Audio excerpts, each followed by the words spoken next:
Hello friends, my name is Tawfiq and you're watching my channel Graphics Den. So in this video I am going to tell you about one transparency property that you may not know about. So let's get started. So let's say if I create any shape in CorelDRAW and color it with any color, and you all know about the transparency tool. We can simply add transparency like uniform transparency, so all the object will be uniformly transparent, and you can control the transparency from over here and also from here. But if you want linear transparency, we can simply click and drag so that it will create a linear transparency, which means one side is opaque and gradually it is becoming transparent. But what if I want to make both side, like outer side transparent, so this side transparent, this side transparent, and the center part opaque?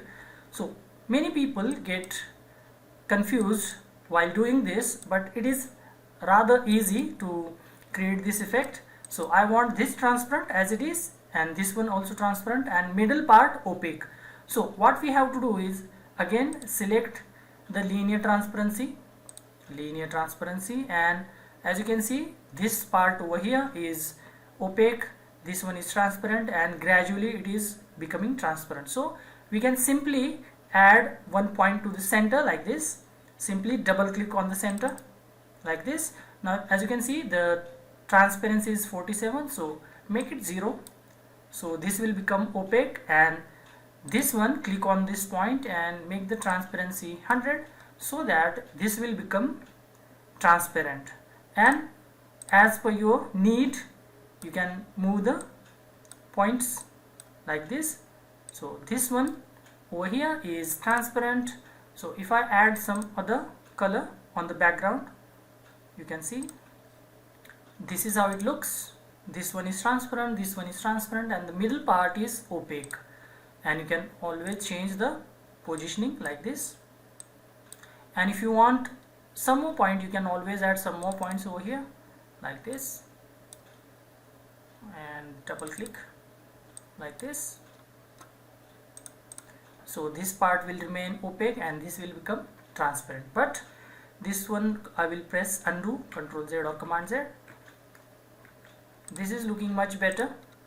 So this is how we can create transparency on both sides, and we can keep the center part or the middle part opaque.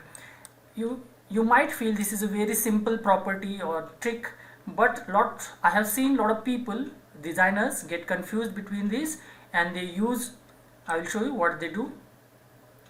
They create, so many designers create shape like this and use the linear transparency like this, and they will copy this and flip this and use it like this. So there is nothing wrong in this process, but why should we use this long process if we have this simple method over here? So instead of doing this, we can simply use the transparency property as I have shown you earlier. So this is how we can apply transparency on both sides. So that's it for this video. If you find this video useful, please give this video a like and subscribe to my channel. I will see you in the next video. Until then, bye bye and cheers.